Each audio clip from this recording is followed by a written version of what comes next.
బాగా ఇస్తున్నారు డైరెక్ట్ ప్రజలకి చెప్పండి పలానా పని డబ్బులు ఇస్తున్నారు అంటున్నారు. డబ్బులు ఎక్కడ అప్పులు చేసి మరి చంద్రబాబు అంతకంటే ఎక్కువ హామీలు ఇస్తున్నాడు ఇక్కడ.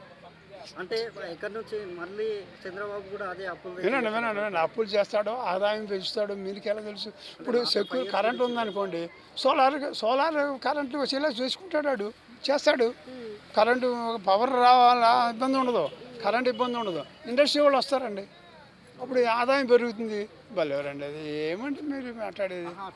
అంటే ఆయనకు ఉంది మాత్రమే 5 సంవత్సరాలకి రిటైర్ అయిపోతారు చంద్రబాబు.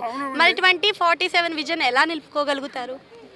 ఏంటంటే మీరు అనేది ఇంకో 5 ఏళ్ళు రిటైర్ అయిపోతాడు. ఈ 5 ఏళ్ళు 2047 అనే విజన్ పెట్టారు కదా, అది ఎలా పూర్తి చేయగలుగుతారు? ఏంటి 5 ఏళ్ళలో పూర్తి చేయడానికి అడుగున్న విజన్ ఉంది అడిగి.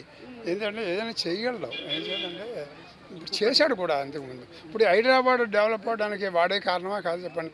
బిల్ గ్రేడ్ బెంగళూరు వెళ్ళిపోవలసిన బిల్ గ్రేడ్ అపాయింట్మెంట్ తీసుకుని 15 నిమిషాలు అపాయింట్మెంట్ ఇస్తే 45 మినిట్స్ ఆడితో మాట్లాడి ల్యాప్టాప్ పట్టుకెళ్ళి అన్నీ ఎక్స్ప్లెయిన్ చేసి కన్విన్స్ చేసి హైదరాబాద్ వాడు అవునా కాదనగలరా దాన్ని కాదనగలరా మీరు? చంద్రబాబు ఒక్క ఐటీ కంపెనీ కూడా అమరావతికి ఎందుకు తీసుకోపోలేదంటే మీ సమాధానం?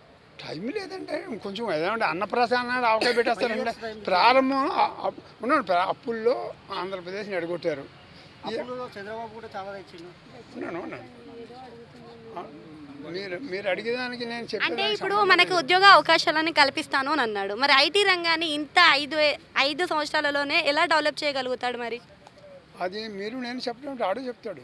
వాడుకున్న ప్లాన్ వేరు. అంటే ఇప్పటికే అప్పుల్లో ఉన్న రాష్ట్రాన్ని చీఫ్ మినిస్టర్ లెవెల్లో ఉన్నాడు, ఆలోచన వేరే ఉంటుంది, మీ ఆలోచన నా ఆలోచన వేరే ఉంటుంది.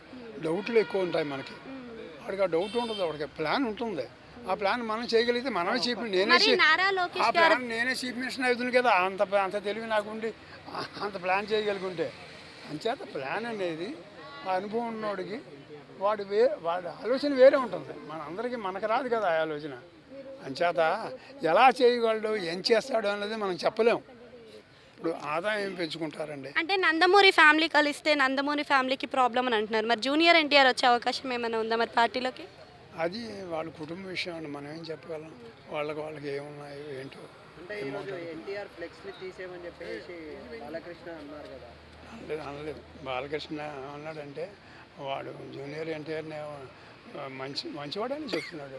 ఇప్పుడు చూసేది తీసేయండి అని చెప్పేసి చెప్పారు.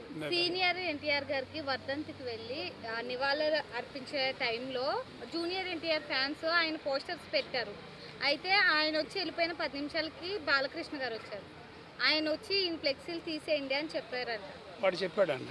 ఎవరన్నారు? బాలకృష్ణ గారు ప్రెస్ మీట్ లోనే వీడియో ముందే అన్నారు. తీసేశారా? తీయలేదు కదా. తీశారు. అంటే బాలకృష్ణ గారికి ఎందుకు జూనియర్ ఎన్టీఆర్ గారు అంటే అంత చిన్న చూపు? అది అంత కుటుంబ విషయం ఉండదు, వాళ్ళంతా ఒకటే కుటుంబం.